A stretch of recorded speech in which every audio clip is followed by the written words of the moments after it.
Tell me pretty lies, look me in the face. Tell me that you love me, even if it's fake. 안녕하십니까? 대학병원에서 오래오래 근무하고 있는 아린지아입니다. 오늘도 드레싱 재료를 진행할 텐데요. 여러 가지를 한 것 같은데 아직도 뭐가 참 많이 남아 있어요. 욕창 드레싱은 맨 뒤로 미룬다고 말씀드렸고, 소독약도 많이 어려워하시는 것 같아서 그것도 진행할 테니 조금만 기다려주세요. 상처 드레싱을 진행 중이어도 제가 좀 심한 상처 사진은 많이 자제하고 있는데요. 교육 영상이라고 하더라도 병원에서 보는 것만큼 심한 것은 혐오감을 유발할 수 있어서 이해 가능한 범위 내에서 사진을 넣을 예정이니까 참고 바랍니다. 오늘은 솔박부터 하기로 했죠? 저는 이 솔박 때문에 참 많이 헤맸었는데요. 무슨 종류가 그렇게 많은지 저는 이 솔박이 너무 싫었습니다.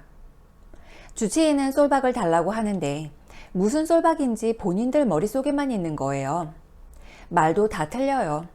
그래서 저도 헷갈릴 때가 많았고 여전히 그러네요. 어떤 전공의는 라운드 수압을 리본이라고 부르기도 하고, 솔박 업솔션 패드를 솔박 컴프레스라고 부르는 사람도 있고, 솔박 폼을 메디폼이라고 부르기도 하고요. 아직 임상에 안 계시는 분들은 이게 무슨 말인가 싶죠? 5분 정도 후면 다 알게 되실 거예요. 다시 이야기로 돌아갈게요.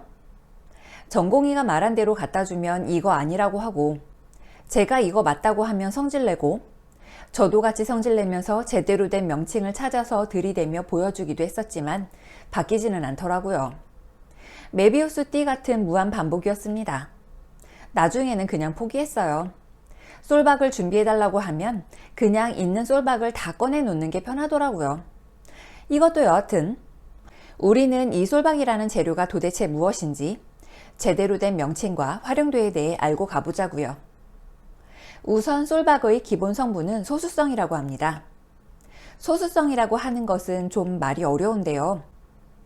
친수성, 즉 물을 좋아하는 다른 드레싱 재료와는 다르게 물을 싫어하는 성질을 이용한다고 하는데요.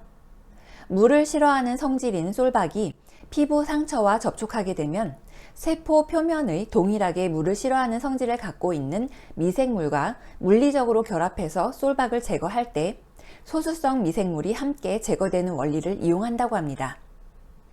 초록색으로 보이는 솔박의 이 기본 재질이 미생물을 제거하고, 솔박 안쪽에 들어있는 패드 또는 하이드로콜로이드 성분을 가진 추가 드레싱 성분이 진물이나 수분과 같은 것을 흡수하니까 결국은 친수성, 소수성을 모두 이용하게 되는 것이죠. 자, 그럼 가장 많이 사용하는 업솔션 솔박을 보면요. 이건 솔박 패드로 많이 불리는데요. 주로 정형외과에서 수술 후 삼출물이 있는 넓은 면에 적용할 때 많이 사용하게 되는 것 같아요. 일반적인 우징이 있는 넓은 피부면에 사용하기도 하죠. 솔박 컴프레스는요, 상처 표면에 넓게 대놓거나 누공 또는 동공, 즉 구멍이 난 상처 같은 곳에는 컴프레스를 채워 넣고 테이핑을 하는 용도로 사용이 되고요. 이렇게 생긴 것도 있죠. 라운드 수압이라고 하여 소수성 솔박 그물망이 둥글게 말아져 있는데 거의 사용할 일이 없지만 얕은 동공이나 패인 상처에 적용하기 쉽게 나온 것이죠. 그리고 솔박 리본 거즈를 보면 이건 그냥 수분 흡수도 잘 안 될 것 같은 두루마리 거즈같이 생겼어요. 이건 역시 누공, 즉 구멍과 같이 생긴 곳에 적용하는데, 누공의 일부를 이리저리 접어서 넣은 후 한쪽 끝은 밖에 남겨둔 후 폼이나 패드 같은 것을 덮어주거나 테이핑을 하고 일정 시간이 지나면 빼주는 것입니다. 어찌 보면 모양은 달라도 컴프레스, 라운드 수압, 리본 거즈 모두 비슷한 용도라고 보시면 될 것 같아요.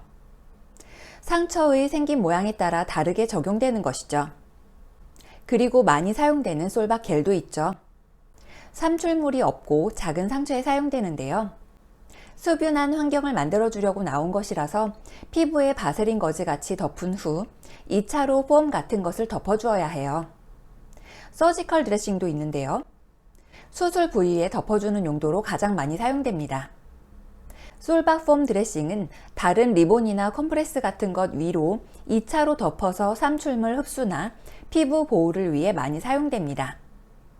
솔박은 드레싱 1, 2편에 말씀드린 듀오덤, 메디폼, 바이아테인, 컴필, 아쿠아셀, 알레빈과는 조금 다른 드레싱 재료니까 알아둘 필요가 있는 것 같습니다.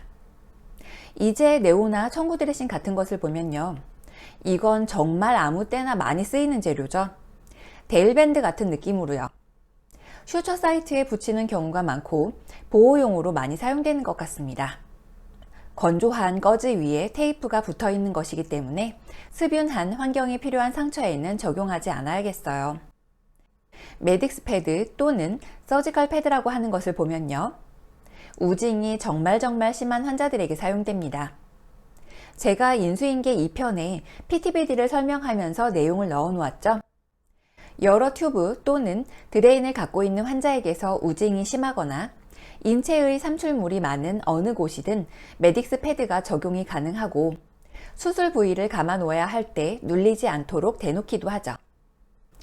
여기까지 웬만한 수분 건조 드레싱은 1, 2, 3편에서 다 한 것 같네요.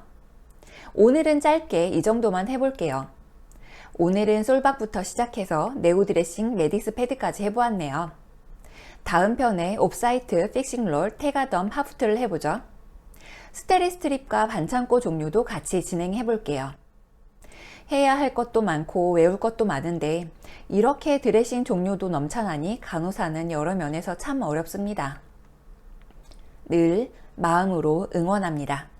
파이팅! 그럼 이만 들어가 보겠습니다. 아렌지아TV 오늘 하루도 무사히